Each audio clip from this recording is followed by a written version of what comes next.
범 사냥꾼 7명의 슬픈 운명에 관한 이야기 역시 눈여겨볼 만한 포인트인데요. 또 소중한 사람을 잃어버려서 복수하기 위해 모인 범 사냥꾼들 한 명 한 명의 이야기에도 주목해주세요. 보건은 도시의 뒷골목에서 거칠게 살아남은 범죄 전문가입니다. 모든 총기를 다룰 수 있는 데다가 통찰력이 굉장히 좋아서 혼자서도 충분히 강한 그런 인물이죠. 그래서 처음에는 이제 차코팀에 들어가는 걸 이제 거부를 해요. 나 혼자서도 솔플이 가능한데 왜 파티를 해야 되냐. 그렇지만 어찌된 일인지 자꾸 부딪히고 만나게 되면 나 파티가 될 운명인가라고 한 팀이 되게 되는, 그래야만 할 수 없는 그런 보관입니다. 네, 이야기는 막장급 치안을 자랑하는 부패한 신시라는 도시에 범이라는 이름의 괴물들이 인간을 사냥하기 위해 넘어오면서 시작됩니다. 그리고 7명의 범 사냥꾼들이 차코라는 이름으로 모이는 거죠. 환은 평범한 양궁 선수였지만 한순간에 범에게 가족을 잃게 되면서 범 사냥에 뛰어든 인물입니다. 그 장난꾸러기 같지만 범을 사냥할 때는 엄청 멋있게 활을 잘 쏘는 친구고요. 역시 우리나라 하면 또 활이잖아요.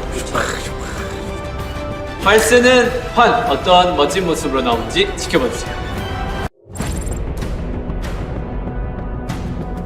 범은 신령스러운 동물이나 사악한 잡기를 물리치는 영물, 은혜를 갚을 줄 아는 동물, 익살스러운 동물 같은 다채로운 모습으로 한국 전통 설화 속에 등장해왔었는데요. 차코는 부패하고 혼란한 근미래 도시를 배경으로 다양한 범의 활약을 드러냅니다.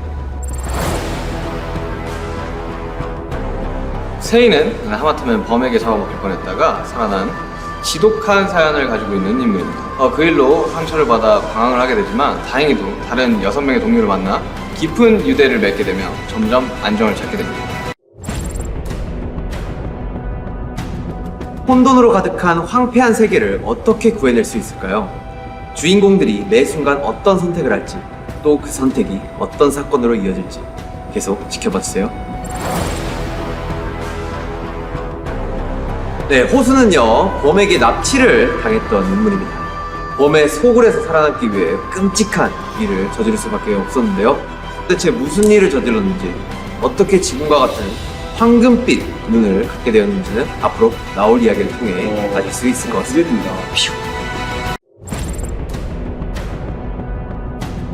범 말고도 한국 전설의 요괴, 불가사리 같은 옛 설화에서 차용한 흥미로운 설정도 있습니다.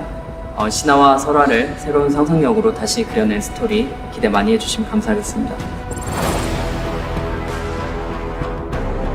네, 차코의 하루라는 친구를 소개해드릴 텐데요.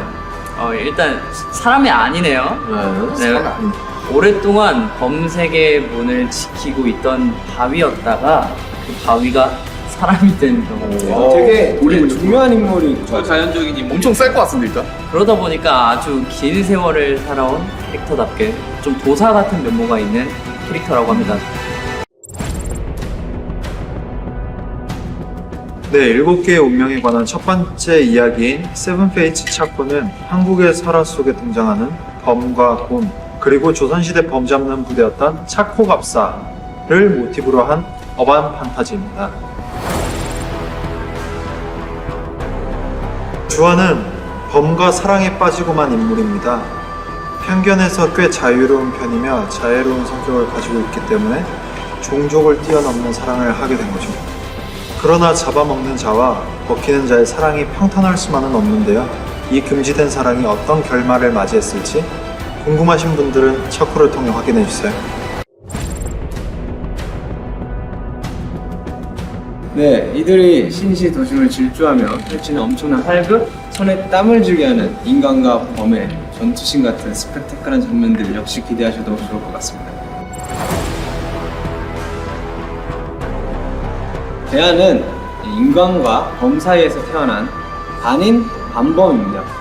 그 사실을 범에게 습격을 당한 뒤에 알게 되어서 본인도 굉장히 큰 충격을 받게 되는 인물인데, 게다가 또 범에게는 거액의 큰 상금이 걸려 있어가지고 모두가 범을 잡으려고 합니다. 자신의 범의 능력을 사용해서 범을 사냥하지만 그 동시에 범인 걸 들켜서는 안 되는 아주 곤란한 상황에 처해 있는 인물입니다.